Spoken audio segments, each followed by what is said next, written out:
जय जिजाऊ, जय शिवराय, जय शंभूराजे. गडकिल्ले संवर्धन प्रतिष्ठान महाराष्ट्र राज्य सादर करत आहोत शिवसाम्राज्याचे दिनविशेष. 12 जानेवारी इसवी सन 1598 राजमाता जिजाऊ यांचा जन्मोत्सव. जय जिजाऊ. जिजाऊ तुम्ही नसता तर नसते झाले शिवरायांनी शंभू छावा. जिजाऊ तुम्ही नसता तर नसता मिळाला स्वराज्य ठेवा. जिजाऊ तुम्ही नसता तर नसते लढले मावळे. जिजाऊ तुम्ही नसता तर नसते दिसले विजयाचे सोहळे. 12 जानेवारी या दिवशी महाराष्ट्राच्या इतिहासाला एक कलाटणी मिळाली होती. स्वाभिमानाची आणि स्वातंत्र्याची साक्षात भवानी जिजाऊ रूपाने सिंदखेड राजा येथे लखुजीराजे जाधवांच्या घरी प्रकटली.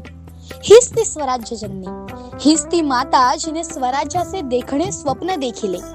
हीच ती जननी जिने आपच्या रक्तामध्ये स्वाभिमान विनवला, जिने प्रत्येक मावळ्यांमध्ये शिवबा घडविला. स्वराज्यासाठी लढणाऱ्या प्रत्येकावर अगदी शिवबाप्रमाणेच प्रेम केले. जिजाऊ साहेबांनी आपल्या मायेने शिवबांसाठी जीवाला जीव देणारे मावळे घडविले.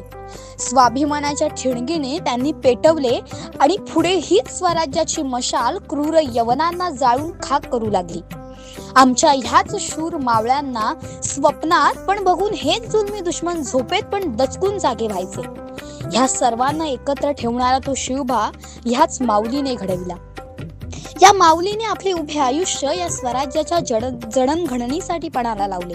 आपले सौभाग्य आणि आपल्या पोटचा गोळा देखील या स्वराज्याला ओवाळून टाकला. एक पत्नी म्हणून धीराने शहाजी राजांच्या सोबत उभा राहिल्या. स्वराज्याच्या शिवरायांच्या मातृत्वाबरोबरच त्यांचे गुरुत्वही यांनी स्वीकारले. प्रसंगी याच माऊलीने हाती तलवारही धरली.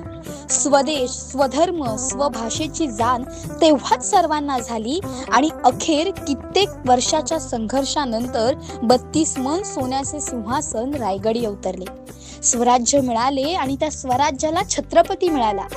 जिजाऊंच्या नव्हे तर कुणाच्या आशीर्वादाने हे घडले. 12 जानेवारी इसवी सन 1660 मराठे राजापुरात घुसले. अफझल वधाच्या धक्क्यातून सावरायला वेळ मिळायच्या आत झालेल्या मराठ्यांच्या आकस्मिक हल्ल्याने आदिलशाहीचे सगळे अधिकार व सरदार हादरले होते. हे इंग्रजांच्या पत्रावरून स्पष्ट होते की 10 डिसेंबर रोजी दौलोजी राजापूरला पोहोचले नव्हते. दाभोळच्या बंदरात अफझल खानाची 3 जहाजे उभी होती ह्याची माहिती राजांना होती व त्यांनी दौलतजीला ती जप्त करायला सांगितले होते. पण दौलोजी तिथे पोहोचायच्या आत मोहम्मद शरीफने ती तेथून हलवली व राजापूरला पिटाळली. 12 जानेवारी इसवी सन 1708 छत्रपती शाहू महाराज यांचा राज्याभिषेक दिन. मराठा साम्राज्याचा सुवर्णकाळ गणला जाणारा 17वे शतक या कालखंडामध्ये मराठ्यांच्या घोड्यांच्या टापा मोगलांच्या राज्यात धुमाकूळ घालू लागल्या. छत्रपती शिवराय, छत्रपती शंभूराजे यांच्या पश्चात सर्व मराठा सरदार दरकदार यांच्यावर उत्तम नियंत्रण ठेवून आणि मराठा साम्राज्याचा हिंदुस्थानात प्रथम विस्तार करणारे थोरले शाहू छत्रपती नावारूपास आले. 12 जानेवारी इसवी सन 1779 वडगावची लढाई. 1777 मध्ये नाना फडणीस यांनी कलकत्ता कौन्सिल बरोबर केलेल्या कराराचा भंग करत फ्रेंचांना पश्चिम किनारपट्टीवर बंदरं उभारायची परवानगी दिली. ब्रिटिशांनी प्रत्युत्तरादाखल मुंबईवरून सैन्य पाठवले. जानेवारी 1779 मध्ये 3900 ब्रिटिश सैन्य कर्नल एग्रंट च्या नेतृत्वाखाली पुण्यावर चालून गेले. वाटेत रघुनाथरावांचे सैन्यही येऊन मिळाले. मराठ्यांचे सैन्य महाजी शिंदे व तुकाजी होळकर यांच्या नेतृत्वाखाली होते. ब्रिटिश सैन्याच्या वाटेत असंख्य अडथळे आणून त्यांची चाल थंडावली व त्यांनी तळेगाव येथे तळ टाकला. महाजींनी वाटेतील सर्व रस्त्यांमधील गावातील कुरणे जाळली व विहिरी विस्मय करून टाकल्या. तसेच मुंबईकडून येणारी रसदही पूर्णपणे तोडून टाकली.